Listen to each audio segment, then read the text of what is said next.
I'm Katrina McAlexander. I'm a third-generation farmer. My grandfather, Roulier, followed his bride here because she wanted to teach the base of Mount Hood, and they both taught here. And then he bought his first farm in the 1930s, and they just kept buying land and more land because they found a lot of meaning in growing food. And in the 1970s, my mom and dad bought the farm. And then 2 years ago, I bought an orchard here.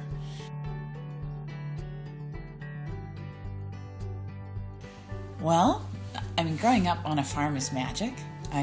As a kid, we were outside as soon as we had breakfast, and my mom would have to ring the bell when she wanted us to come in and eat because we were constantly exploring and building things and finding bugs and adopting pets that we found, feral pets, and reading, climbing trees. Really beautiful childhood. But I felt like I wanted to do some sort of service since I'd been loved so much as a kid. I wanted to share love forward, so I went into the city and worked a lot with transient homeless type people.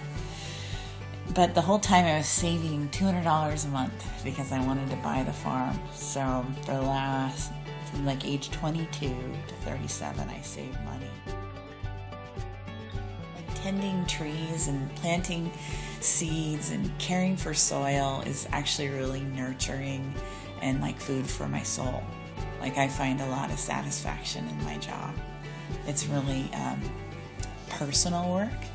And also, this time of year is so exciting because we're sharing the harvest with, everyone in the community, and people are coming, and we open up our farm like a big living room, and people come and pick peaches, and learning where your food comes from and where it was grown, and knowing the face of the farmer who grows your food is important. Yeah. There's a sad trend in this area that there's more and more small family farms on the decline. The farmer this direction is 88. The farmer this direction is 90. The farmer this way is 74. And these guys are 71. So there isn't generations coming into the farming game. But we still need farmers to grow and raise our fruits. And vegetables and grains. So I feel compelled to do this because it's no longer hip, but it still matters and it's meaningful for our communities.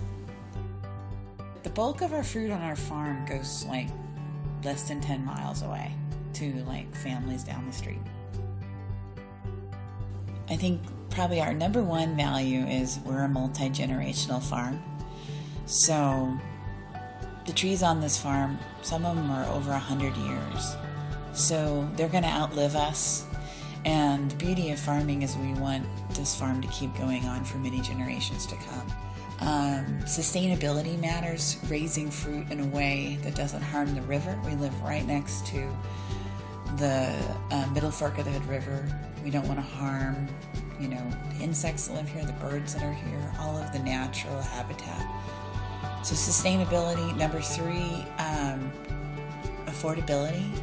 We try to be known in town as a farm that grows quality fruit with high value. So you're not going to pay an arm and a leg for your fruit. You're going to get fruit that you can afford.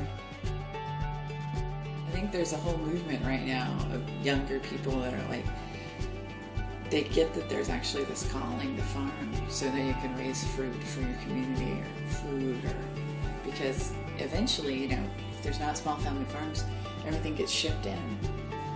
And you don't get to control what's on it and what chemicals are on it and how they raised it. Did they pay their people fairly?